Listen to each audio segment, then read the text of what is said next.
breaking news, the debate of the century has commenced, this being the ultimate debate between Super Mario World and Super Mario Bros. 3. Which one is the best 2D Mario? Let's tune into our debaters to see what they have to say. Well, you know, it should be pretty obvious that the best 2D Mario game is Super Mario Bros. 3. I mean, it has Tanuki Mario and Tanuki Mario. You see, that's actually where you're wrong, because obviously the best 2D Mario is Super Mario World. I mean, come on, it has Yoshi. Fucking Yoshi. But come on, it has Tanuki Mario. But it has fucking Yoshi! Wow, that escalated quickly. That's all we had to report on for now, but tune in next time to hear about the kid who randomly disappeared after getting Super Mario Bros. Wonder early.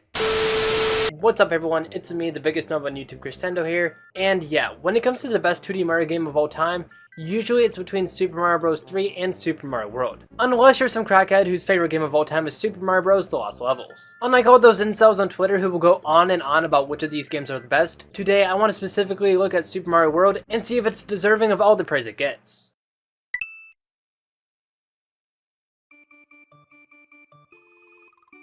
After saving the video game industry in the West, Super Mario Bros. For the Nintendo Entertainment System became a household name, with the sequels also being very well received. Well, for the most part. With the NES starting to fade away and the SNES just around the corner, Nintendo needed to develop a Super Mario game to launch alongside the console. Shigeru Miyamoto, the creator of Super Mario Bros. And The Legend of Zelda, stepped down from directing this game and instead took up the role of producer, with Takashi Tezuka taking up the role of director.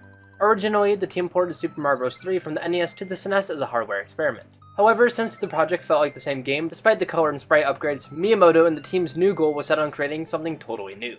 Miyamoto has said he wanted Mario to have a dinosaur companion ever since the original SMB game. However, due to system limitations on the NES, the team was never able to add such a character. During the development of SMB 3, Miyamoto had sketches of Mario riding a horse. So as development for Mario World continued, the team decided the game would take place on Dinosaur Land. And with inspiration from Miyamoto's want of a dinosaur companion and the Mario riding a horse art from SMB 3's development, Yoshi was created. Super Mario World launched in Japan on November 21st, 1990 under the name Super Mario World Super Mario Bros. 4, alongside F-Zero, and launched in North America in August of 1991. Since Super Mario World was produced during the console wars, it was launching on a system that was competing against the Sega Genesis, which outsold the SNES and led to intense competition between the companies, leading to Mario and Sega's mascot Sonic being rivals. However, despite Sonic the Hedgehog being considered a faster and cooler alternative to Mario, Nintendo was once again able to lead the market and eventually overtake Sega. Take that, you fucking hedgehog. Now for a little history between me and Super Mario World. I may have played the game a tiny bit before when I was really young at some friend's house, but the first experience I remember having with the game was in 2017 on the SNES Classic system,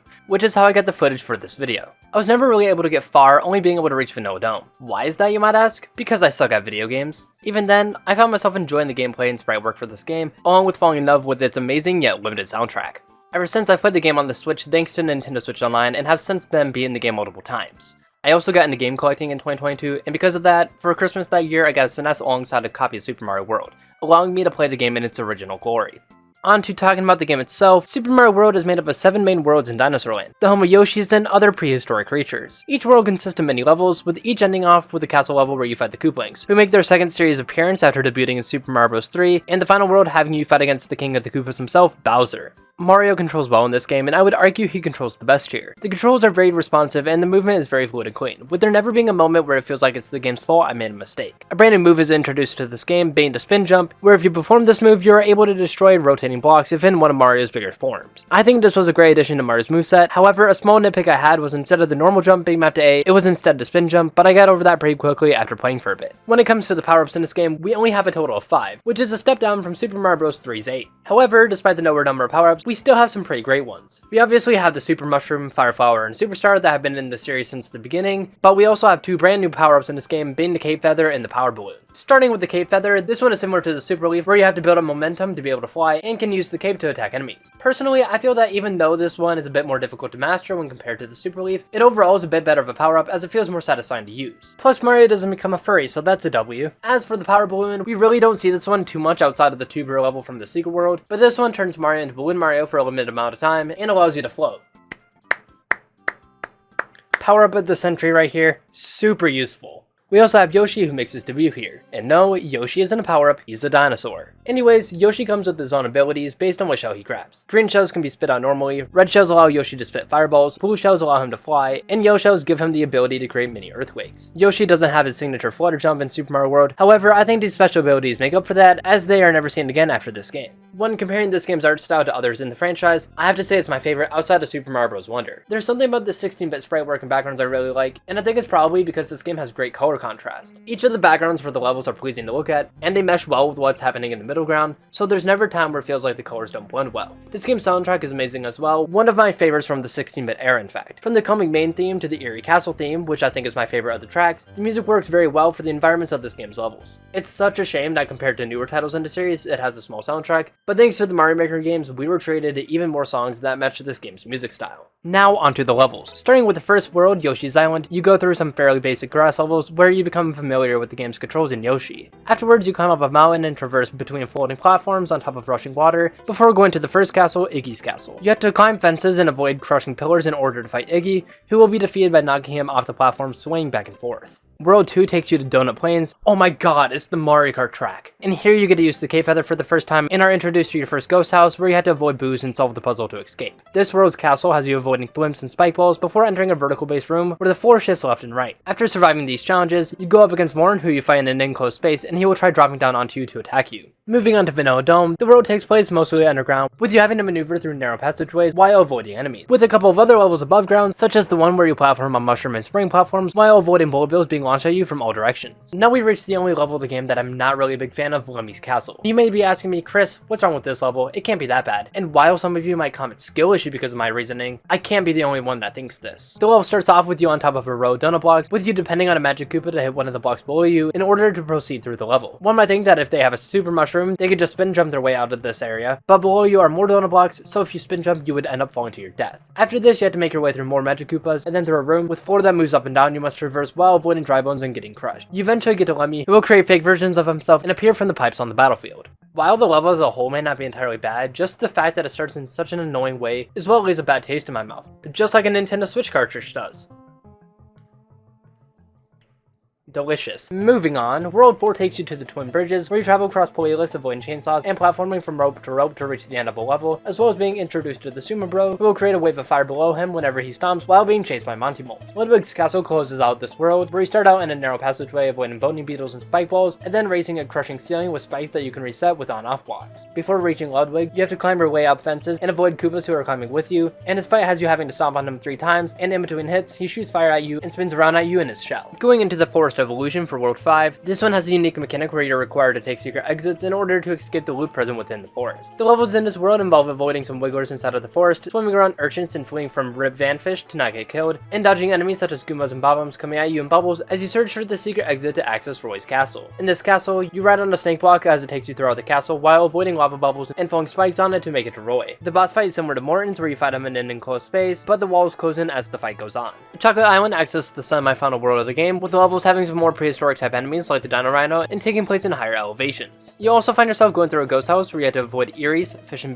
Boo Buddy snakes, while taking advantage of Boo Buddy blocks to create a path to reach the door to get to the exit. The road also features the first and only fortress I encountered in my playthrough, where you make your way through the wooden pointed pillars and avoid being crushed by thwomps and thwimps before going into the boss fight against the Resnors, who you must defeat by hitting the blocks they are standing on before the floor collapses. Now for the castle, Wendy's Castle, you have to avoid skewers coming down at you and grinders that will travel on a set path. Following that room, the room once again moves and you have to make your way through it while being cautious of little Sparkies and Hotheads. Fight against Wendy is similar to Lemmy's, where she'll create fake versions of herself, but in this battle there are 2 lava bubbles flying around rather than just 1. And the final world of the main campaign of Super Mario World is the Valley Bowser. But in order to access this world, you must first complete the Sunken Ghost Ship level. A level taking place in an abandoned ship underwater with bullet bills being launched at you and disappearing Boo Buddies appearing and disappearing, making your path to the end not super easy. Going into the world itself, you are met with some underground focus levels with mega moles and tight corridors and charging chucks going after you, a maze with sand ties that you must traverse and try not to be crushed by as it moves up and down, with sound move on a timer that you must platform across, and lava platforms you must jump between while avoiding paratroopers in your way. This world also includes a ghost house which you have to avoid big bubbles and boos while finding the exit, and Larry's Castle, where you follow Snake Block as you avoid the spike balls in the path, and more wooden pointed pillars that will try to skewer you as you make your way through. Larry's boss fight is just like Iggy's where you have to knock him off the platform to beat him, but this time there's also 3 lava bubbles you need to avoid. And the final level has you picking doors that lead to different challenges depending on which door you pick. For my playthrough, I went through door 3, which took me to a room with curtain-like blocks that block your view a bit and Mecha Koopas, and door 5, where I was brought to a room filled with skewers and thwomps I had to sprint to in order not to get damaged. I like that with this final castle, there are many different paths you could take depending on which room you go through, meaning that in each playthrough of the game, you could take different routes on the level by choosing different doors. Now for the final boss, the showdown against Bowser. The atmosphere is great for a final battle where you have a dark sky, with the occasional lightning showing up to illuminate the sky, telling you that this is in fact the final fight. Bowser will start off by throwing Mecha Koopas at you from his clone car, which you have to throw back at him to damage him.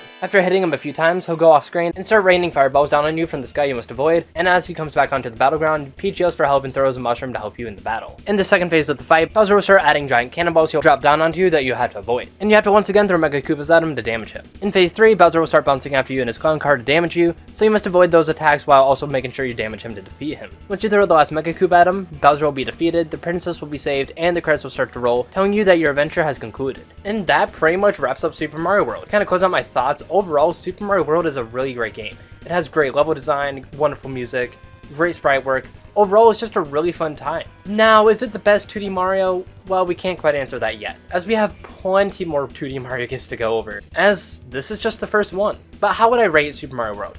Honestly, I would probably give it about an 8.5 out of 10. It was a great experience. There was a couple things I didn't like about it, but overall, it's an enjoyable time, and I would definitely recommend trying the game if you haven't yet. Now, with that being said, I'm the biggest nub on YouTube, Christendo, signing off, and I'll see you guys in the next one.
Oh boy, after many months of waiting, I got Super Mario Bros. Wonder early.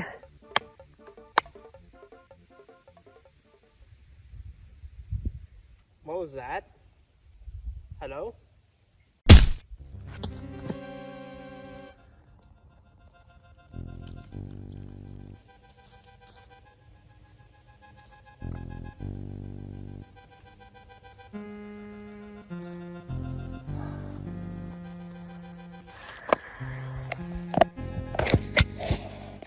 I'm coming for you.